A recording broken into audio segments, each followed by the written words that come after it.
Okay, I think I'm going to kick off. And then if the recording's there anyway, if anyone needs to look back on it and stuff as they join, Frank can give them a hand in the chat or anything if they need it. So I suppose thanks so much for coming today, guys. I know some of you might have joined the last webinar. It was a really nice webinar, really nice chat to have with students and some of the alumni that were there.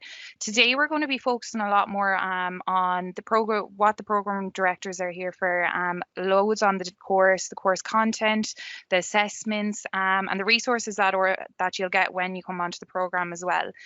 We do cover a little bit on alumni today. We have a story and some of the kind of feedback that we've got as well. So we do cover those aspects as well. I suppose on the webinar today, we have the program directors. Mary couldn't join us today, but she has a video there of kind of a little bit about herself, what she does on the program, and then Dermot will kind of do the most of the webinar today, and I'll be handing you over to him soon. You may have been speaking to Franco or myself before the webinar. So we're the student recruitment advisors in the Middle East and Dublin, and we kind of look at the international as well, students abroad. I suppose to welcome you, we're going to have all the your mics muted and your cameras, and then we'll just bring them back on. I'll stop presenting and we'll bring them back on for the Q&A session at the end. So as well as listening throughout, if there's any questions that you may have about the course, alumni, anything like that, how to apply the application, be writing them down throughout. We do try and cover as much of the questions that we've got before in these slides. So it's great to be able to have them recorded today. But if there is any questions that may come up, or if there's anything that you may kind of need answers to, you can either ask us at the end, or if we can leave you an email address that you can just email us, and me and Franco will happily answer any of the questions. So suppose I'm going to hand you over to Dermot. He's going to kind of talk to you about some of RCSI to start off, and then he'll go into the course. So welcome to the webinar, Dermot. Thank you so much again, Miriam. Thank you, Franco, for organising this webinar. And most importantly, thank you for joining us. We have people today online from Kuwait, from Bahrain, from the UAE, from Saudi Arabia, from Ireland, from Lithuania, but living in Ireland at the moment, and the UK. So we're really delighted that you've all come to join us today. And I'm just going to share some of the background to the PDICL programme, and hopefully between the three of us we'll answer some questions. I suppose one of the key questions, developing leaders is what we do in the Institute of Leadership, and we've been doing that for the last basically 14, 15 years at this stage. So we're hoping to share our knowledge and experience with you that might encourage you to come and join us at the Institute of Leadership. Well, why the RCSI? Well, at the moment we're ranked the top 2% in the higher education world university ranking. So we're seen as a very, very important university within the healthcare sector, and we're constantly trying to develop that further. We've been developing leaders for over 220 years. We were founded 220 years ago, and we started off developing leaders in surgery, but now moved into all the other healthcare professions as well, which is very important to us. And we also realized that empowering women in leadership is key to the success of the health service, not just here in Ireland, but in Africa, where we work as well, the Middle East and the Far East, because over 72% of our trainees are female. So it's very important for us to help and develop them for the future. And obviously, yesterday was International Women's Day, so I hope you all had a very good and enjoyable day and celebrated your successes. Also, this program is internationally accredited by the National University of Ireland. So that means that it's recognised in over 80 countries globally, and that's very, very, very important for those of us who are not Irish-based. Next slide, please, Miriam. So, like all organizations, we developed by the team and the board of the college, and it's to be an international leader in supporting healthcare professionals through high quality education, research and service to enable people to live long and healthy lives. So everything we do in relation to our programs all aim back towards our patients at the end of the day. And our mission then is to educate, nurture and discover for the benefit of human health.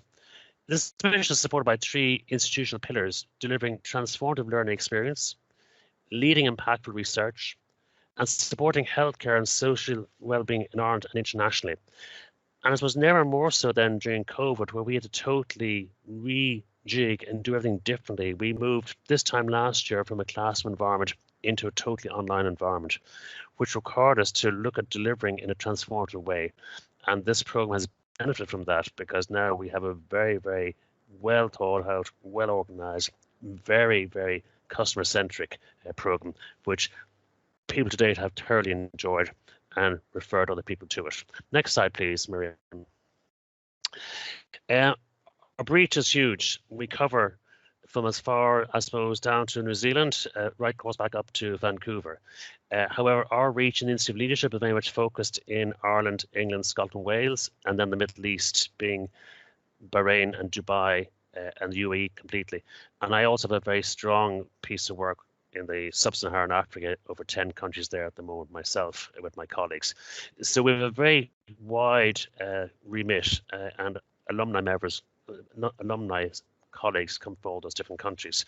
And that's why it's such a pleasure to have so many of you here today from overseas join us on this webinar. Next slide, please, Miriam. So the Institute of Leadership has its own international footprint.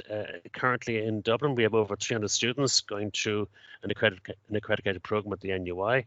They'd be our masters in leadership and management and the PDICL that you're interested in. In Dubai, we have over 120 students who are going through accreditation with the NUI and the CAA, which is the local accrediting body. And in Bahrain, we have 60 students currently, again, studying under the NUI and also recognized by Jordan and by Oman. So all of those people are studying leadership development type programs, whether it be in Masters in Leadership, Healthcare, Quality, or again, PDICL. And we're very proud that we've been able to spread our wings in that direction. And for the future, we're talking about going to Malaysia is our next stop in the next couple of years, all going well. Next slide, please, Miriam. So I think next we're going to kind of look at the team itself and the actual course in particular. So I suppose yes, this right, team. Yeah. We have yourself, Dermot, Mary Collins, who couldn't join us today, and then you'll have your program coordinator. All of our courses have a program coordinator. Miriam Farrell is busy doing that coordination role today, so she couldn't join us. So basically, the role of the program coordinator is to be there to support you and support the program directors on their on your webinars. If there's something that you need or need help with, they'll help you with the resources and what you need to get and when you need to get there. So that's a really nice thing that RCSI does have compared to other colleges, that there's that level of support as well as your lectures. It's a person to reach out to that you get if you have any issues along the way or if you need kind of help, that they're there. So that's a super way to kind of go about. I'm going to cover Mary first in the next slide. She did leave you guys a message, so we're just going to listen to that now. And then I'm going to come back to Dermot. He'll tell you a bit about his background. Hello, my name is Dr. Mary Collins. I am co-director of the Professional Diploma in Clinical Leadership. I work with my colleague Dermot O'Flynn to deliver this innovative and engaging programme in clinical leadership. Thanks to each of you for your interest in learning more about this professional diploma. And just to share a little of my background and what brings me as part of the faculty on this programme. So I am a chartered coaching psychologist with a background in leadership development for the last 18 years or so. And my experience is predominantly in industry. So I worked in telecoms, and for 7 years I was head of leadership development for Deloitte here in Ireland. I joined the Royal College of Surgeons in 2014, and my role in the Institute of Leadership is academic, working on programs such as this. I also lead a module on our Masters in Leadership and Innovation, but I also am involved in executive development work out in the system.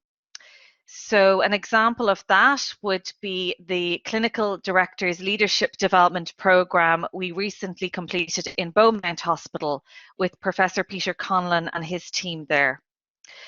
So the work is very much around developing, in the first instance, personal leadership qualities, and then moving into looking at how we behave in a team, how we collaborate successfully with others.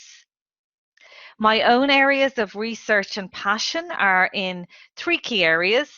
The first is the area of emotional intelligence and leadership. And I think now more than ever, we need to really develop the core competencies around self-awareness, optimism, and empathy in the workplace. Secondly, I have a keen interest in the multi-generational workforce, and for the last 10 years, I've been researching and writing about that particular topic. In most organisations, we have 3, 4, if not 5 generations working together, and how can we leverage the strengths of all of those generations? And finally, the area of women in leadership is very dear to me and close to my heart. And for the last 6 years, I've had the pleasure and privilege of running a Women in Leadership programme with RCSI in the Middle East. So that's a little bit about me and my background. I really do look forward to seeing you on the Professional Diploma. And if you have any questions or want to discuss any aspect of this programme, please do not hesitate to get in contact. Thank you. Yeah, I suppose for those who didn't hear what Mary had to say, she was really explaining her role within the Professional Diploma, but also her very keen background in the whole area of emotional intelligence, look at the whole area of coaching and development, and also working with the younger generations and women in leadership. And again, I apologize you didn't all get a chance to see that video.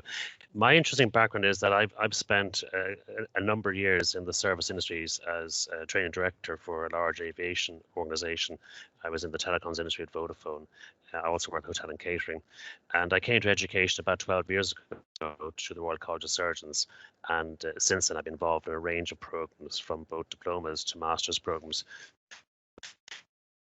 And then the whole idea came up to develop a professional diploma in clinical leadership that would suit people like yourselves who are very busy professionals who may not have the time to do a master's, but really want to develop their clinical leadership skills. And so much so that that program has developed into being a multi-national program at this stage. We have currently 80 students on the program, just started in December. We have another 40 students behind that program. We started in August, and it's growing very rapidly for us.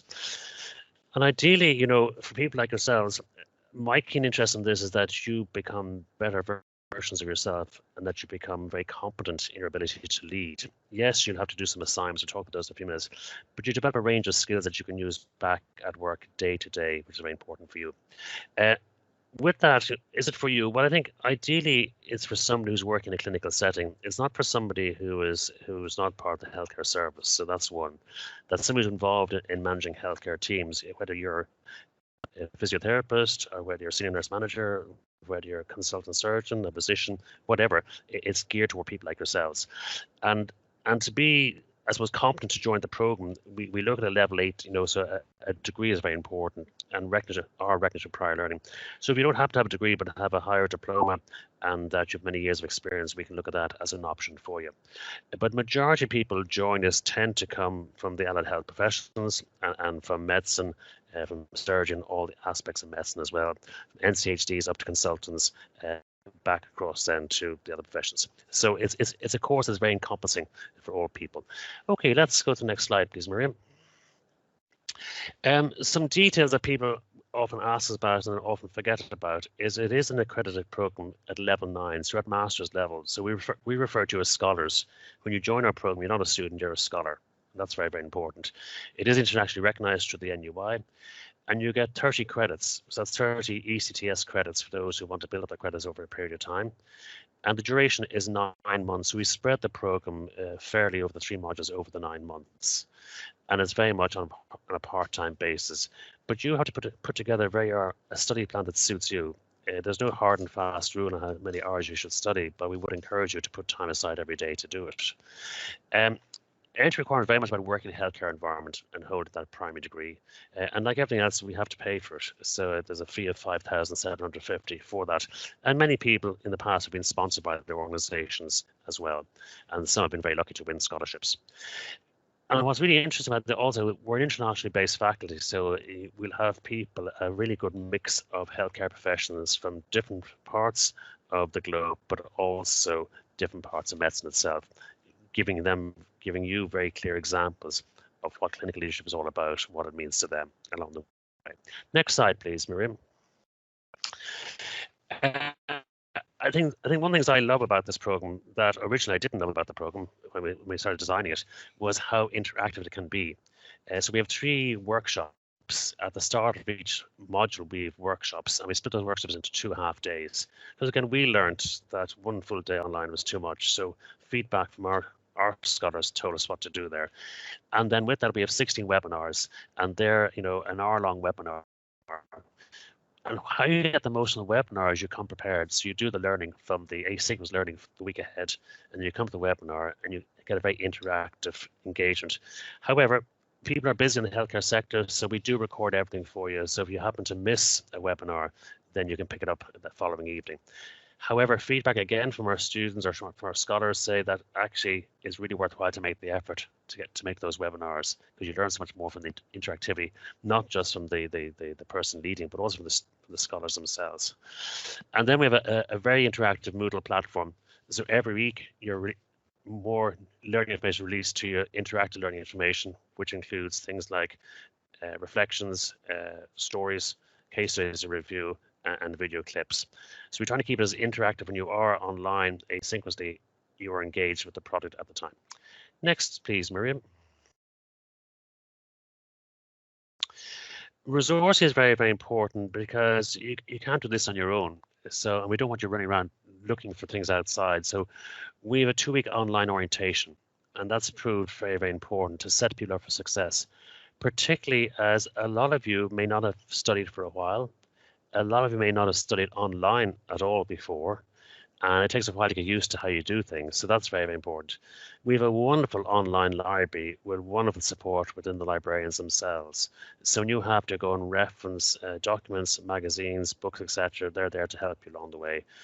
We also provide very good referencing guides because everything you write about needs to be referenced. We have a reference manager, EndNote, free to you. And then we have a very good section on academic writing and supports. How to write support sessions, group writing sessions. We found them very successful for people who get stuck. And that's natural. If you haven't written for a while, it's natural to need some extra help. So we're there to provide that.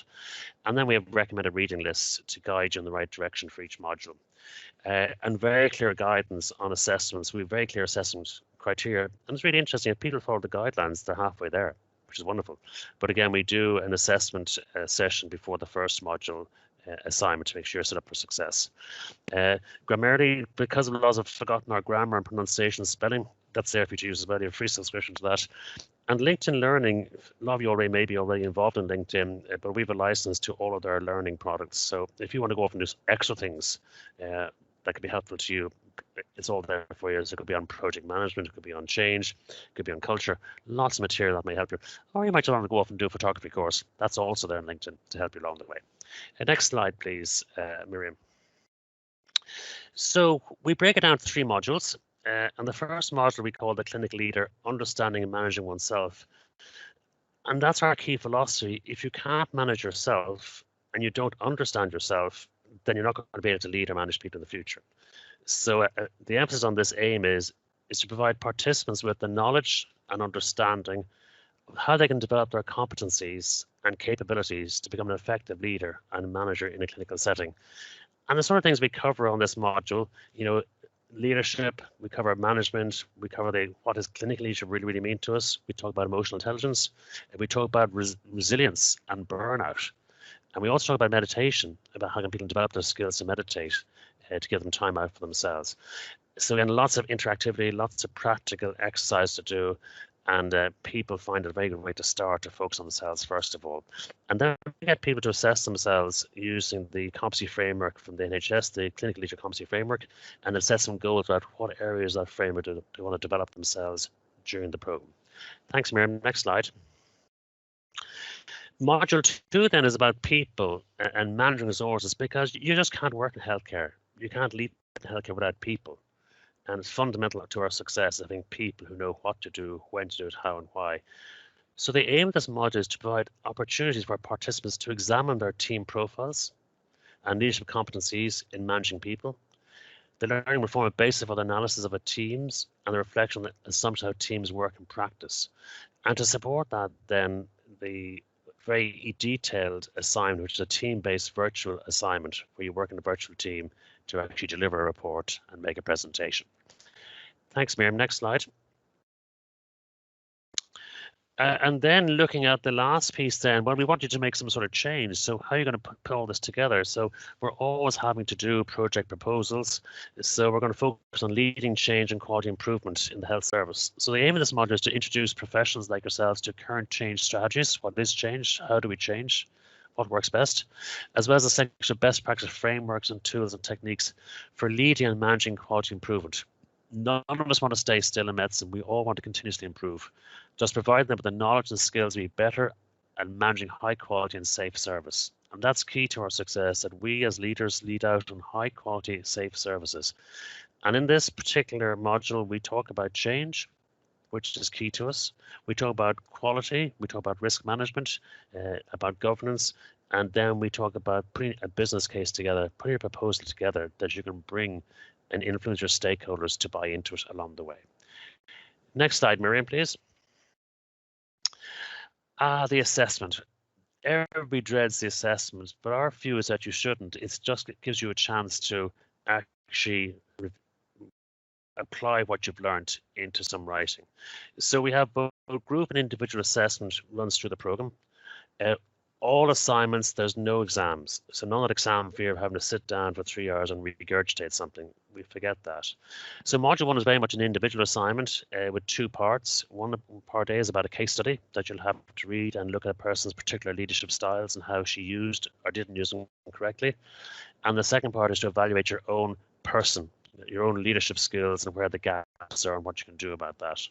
In module 2 is very much a team-based case study, which actually is a virtual team, where you'll be actually reviewing a very big document and having to come back with some rationale and a very, very good synopsis of what happened, and then making recommendations through an online delivery of a presentation. And that requires each team member actually contributes to that particular assignment and signs what they've completed.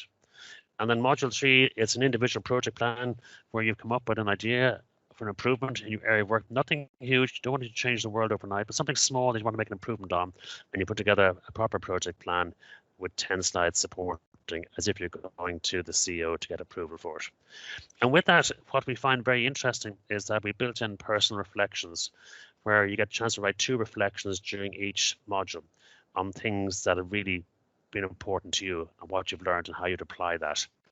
And it's very interesting. Lots of people who haven't written reflections before have found it a really good way of actually applying their learning by actually writing the reflection and then taking that to-do list, and they find it very, very, very useful to them as well. Next slide, please. Unfortunately, Enda Hessian, due to work pressures on him, couldn't be with us today, but he is one of our alumni. And I think I'm just going to read out 2 things he says, and you can read the rest in your spare time. He says that the self-reflection on my personal values, as well as the communication and negotiation classes, have benefited me personally as well as professionally. And the other thing he says in the last paragraph, he says that the diploma has developed me into a far more rounded physician and allowed me to develop and hone the leadership skills which benefit me daily and as a future healthcare leader. And my advice, he says, you know, consider the diploma, go for it, do it along the way. On other webinars we've had obviously people live with us, but unfortunately the pressure of people's work at the moment with COVID, it's hard to get people to join us at lunchtime today. Next slide, please, Miriam. And just from the current course, from what they've said to us so far, the last just graduated, they say the faculty is highly competent and enthusiastic. It endorses study in the right direction with a very positive attitude. I think that's really important, that we really hear it's about positivity, is giving people a clear direction and encourage them to come up with ideas. Excellent, super enthusiastic tutors makes all the difference to such a program.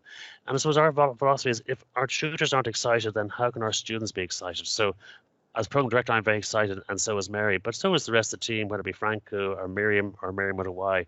We're all excited about this program. Well organized and structured, very enthusiastic staff and supportive. A good balanced mixture of materials, rich knowledge, very enjoyable. And the last 2 here, once I overcame my initial anxiety about using the online platform, it was pretty okay to manage. Miriam provides excellent support.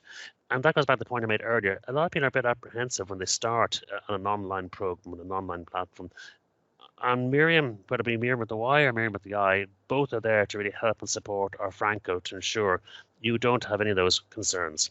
And the interactive nature of the model is combining polls, charts, discussions, microphone, video discussions, teamwork, worked very well. And that's very important because if you're teaching online, you need to use all the modalities. So we have learned on this journey ourselves that the more we engage with you, the more things you do yourself on a webinar or on a module, the better it is for you along the way. So it goes back to I hear, I forget, I see, I remember, I do understand. So we get you doing lots of doing live with us along the way. Miriam, next slide, please. So I don't, do you want to cover this, Miriam, or should I carry on? Yeah, I don't mind. So basically, I suppose this is the area of where me and Franco come in. Just before we hand you over to the program coordinator, and then you'll start the course. So I suppose how to apply. So a lot of people ask us where the apply section is. How do I get my application started? So if you go on to our website, it's rcsi.com/leadership. Go to the study section and then the Irish page. You'll have all our courses there. On the course page, you'll see a little red apply tab. So you'll just click on this and you'll be brought to how to apply. Basically, what the application looks like is some of you may have started applications already, but basically it is survey questions all throughout, and then there's a document upload section where we'll need a copy of your primary degree transcripts, your CV, your passport styled image. And if there's any further documents we'll require, we can follow up with you in the meantime. But that's the basics of it. So I suppose all you have to do now is apply. We're going to take a few questions. I'm sure a few of you have a few questions that you might be wanting to ask. So I'm going to turn off the presentation so you can turn on your mics and your cameras if you feel like it. We also have the chat resources there as well, and you can pop them in there and you'll be able to chat to us. Sean has some questions already. Sean, if you want, you can pop on your mic and just ask away. So he's looking, are there CLAT discounts available? We do have specific discounts for RCSI hospital groups, alumni. There's a big list of them, but when you're filling out your application, we actually have in the survey questions at the end, basically we'll be able to flag if you get a discount, but I will look into that one for you. I think you emailed in and I will have a look in about that. But any of the discounts that we normally have, it's a part of our survey question in the application, so we'll be able to flag them anyway, and link up with student fees just after you've been pre-registered. So I will get back to you on that though. That's a super question. Did you have another question? So is there a possibility of extending to the masters, and are they linked to the healthcare management? So this is a question that we do get a lot, and the professional diplomas aren't actually linked up at this moment in time. It may be something that we look into in the future, but right now, no. So yeah, I suppose if anyone else has any questions. Yeah, go on, Dermot. So I think on that point, Miriam, I think the advice I give to prospective scholars on that, if they want to go down the master's route, they're as well to start on the master's route. Yeah, a lot of people who do the professional diploma either this is what they want to do, or they may already have a master's and they want to go on and do, and these are level 9, they want to do an extra top up being the professional diploma. But if you're very keen, I'd say, Sean, in doing a master's, and I would really encourage you to start the master's in healthcare management or in quality or in leadership with us. Yeah.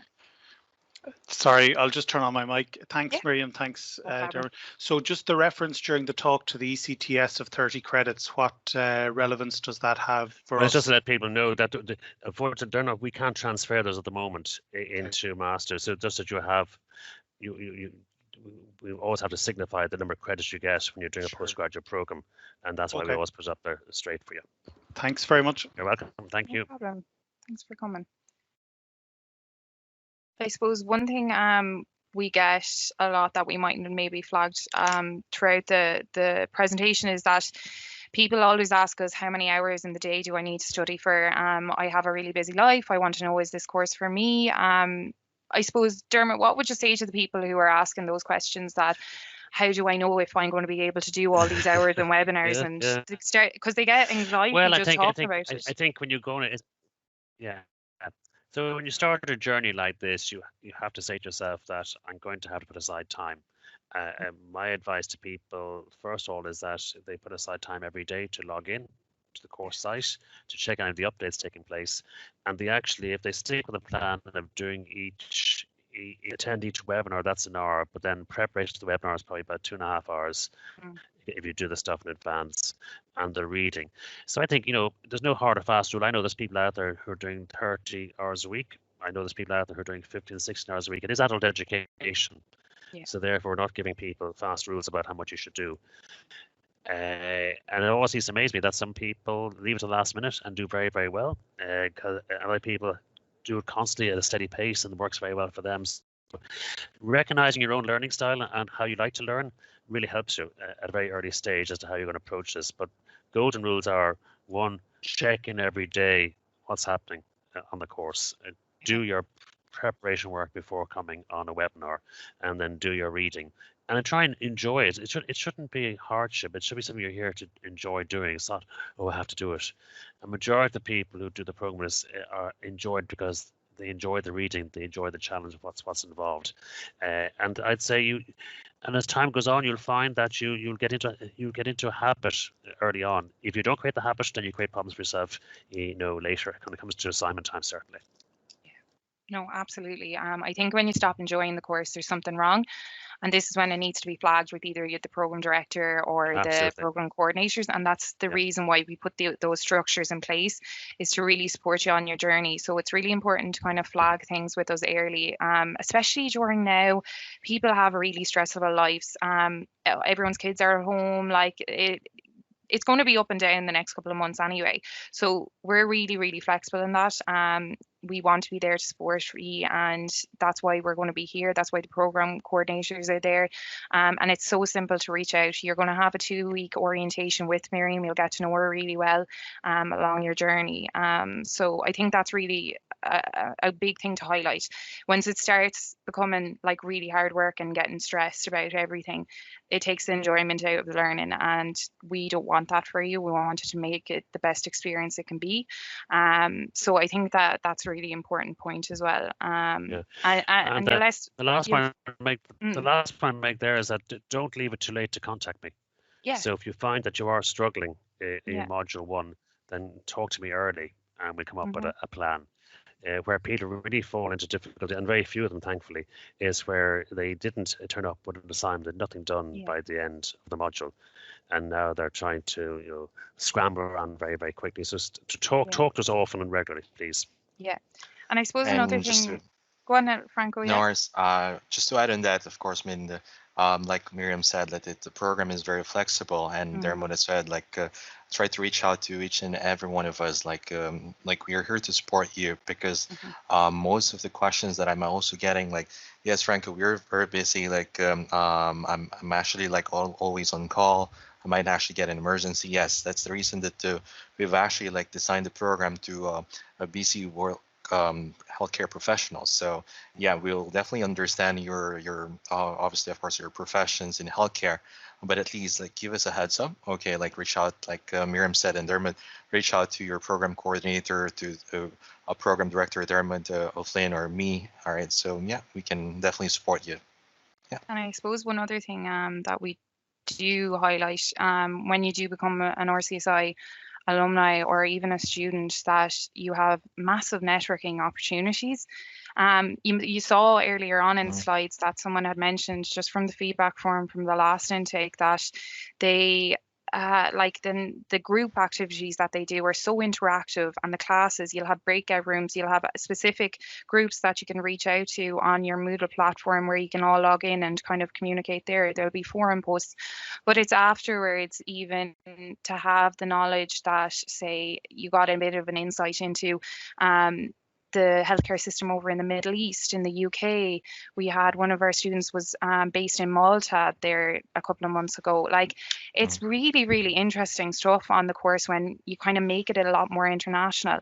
Our examples will a lot of the time be based on the HSE, but we'll also have our staff are based internationally as well, so they'll be able to have that kind of international aspect on healthcare as well. So it's a really good kind of way to have the course as well. You're not just looking at specifically at one country, and looking at the processes and guidelines in other locations is also really insightful. So we're really lucky to have that kind of broad aspect and international view and networking system. if there isn't any other questions, Franco, you might pop in the email address into the chat bar. So if anyone else has any questions that they might not necessarily want to ask now, they can ask.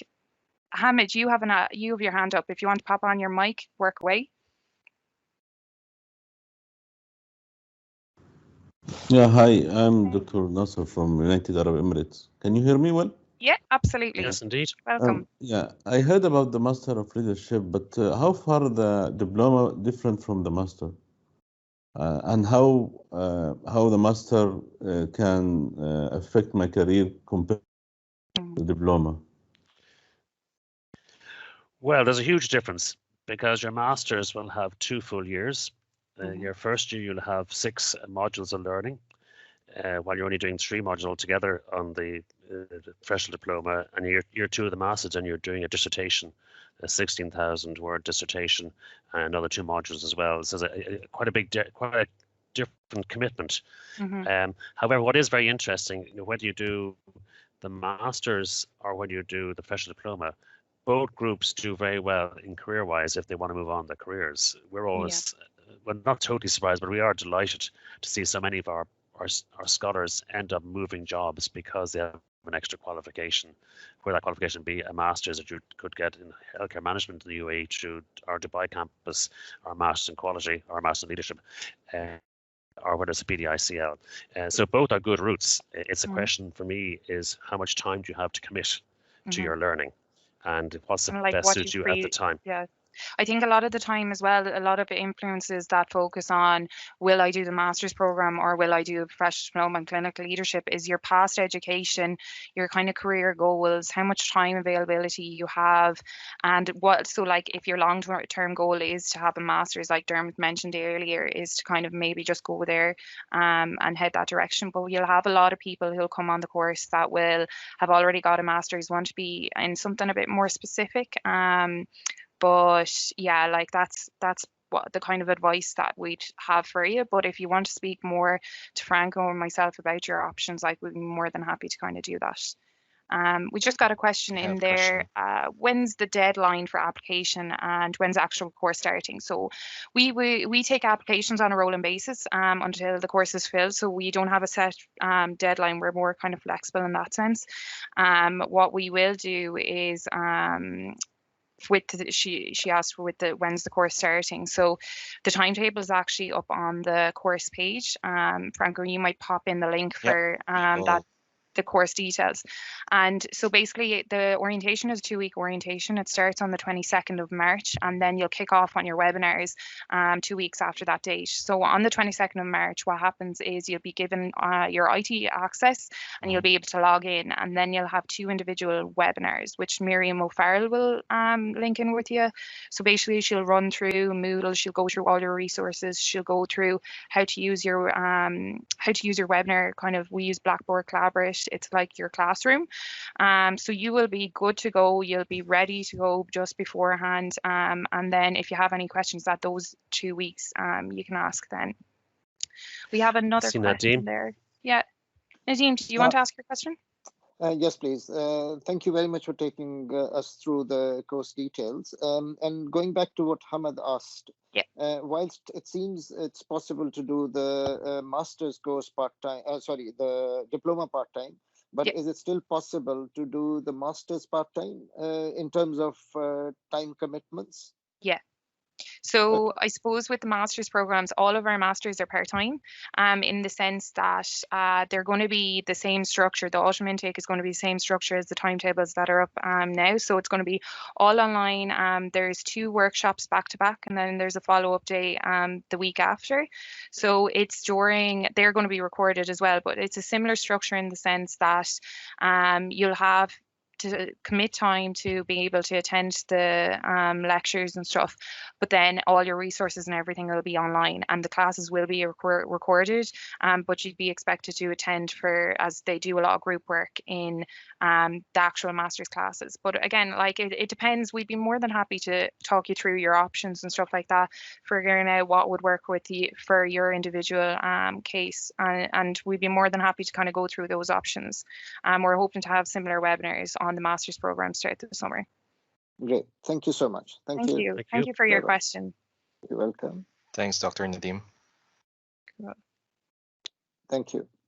Perfect. I'm just going to pop in our email address, leadership@rcsi.ie, and if anyone has any other questions, you can pop them in there, and we'll get back to you as soon as possible. So we'll do the recording, make it look all pretty, send it back out to you over email, and for anyone that's missed out, and then you can just reply to us if you have any more questions or give us a call. Is that okay?